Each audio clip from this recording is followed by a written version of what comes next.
STM, c'est l'abréviation en anglais de Scanning, Tunneling et Microscopie. Et en français, ça donne le microscope à effet tunnel. Alors le principe, on va l'expliquer sur ce schéma. On a une pointe métallique, il y a un réservoir d'électrons. Ici, il y a plein d'électrons. Il y a une surface d'un échantillon aussi métallique, avec plein d'électrons. Et entre les deux, il y a du vide. Normalement, les électrons ne peuvent pas passer dans le vide, c'est pas possible. Sauf qu'il y a un effet quantique qu'on appelle l'effet tunnel.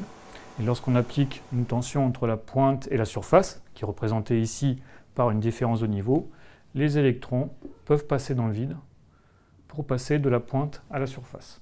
Ça s'appelle l'effet tunnel parce que les électrons passent dans un tunnel qui crée dans le vide. Normalement, ils ne devraient pas, mais là, ça marche.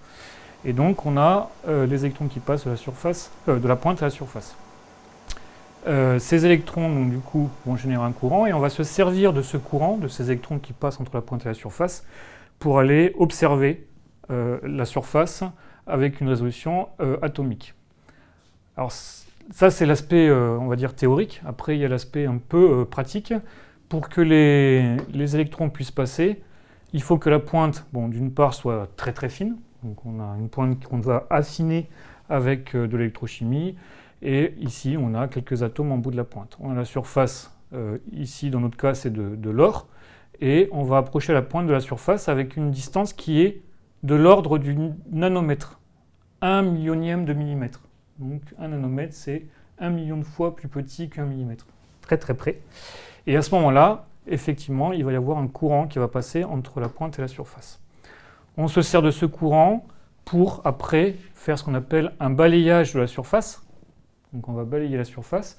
Et en fait, comme le courant décroît très vite avec la distance, on va pouvoir suivre vraiment la rugosité de la surface avec cette pointe qui se promène jusqu'à avoir les atomes. On peut voir les atomes avec le microscope à effet tunnel. Donc, pareil, tout ça, c'est le principe.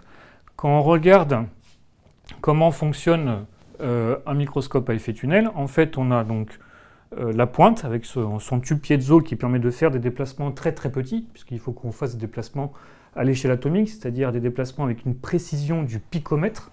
C'est pour ça que le bâtiment s'appelle Picolab d'ailleurs. Le picomètre, c'est 10-12 mètres, c'est 1 milliardième de millimètre. C'est tout petit, précision infime. Donc on va essayer de déplacer cette pointe avec une précision de 1 milliardième de millimètre. Le gros problème, c'est que d'un point de vue mécanique, en fait, ça ressemble à un U. C'est-à-dire qu'on a la surface ici, on a la pointe là, et ça s'appelle un diapason. C'est-à-dire que ça oscille très facilement, mécaniquement parlant. Donc en fait, ces équipements sont ultra sensibles aux vibrations. Donc qu'est-ce qu'on fait? On va mettre ce microscope à effet tunnel, qui s'appelle STM, on va le suspendre avec des ressorts. Déjà, ça va enlever pas mal de vibrations. Ce qu'on a fait, nous, en plus, avec ce bâtiment, c'est qu'on a traité l'ensemble du bâtiment pour éviter qu'il vibre et qu'il transmette des vibrations au microscope sur lequel va avoir lieu la course.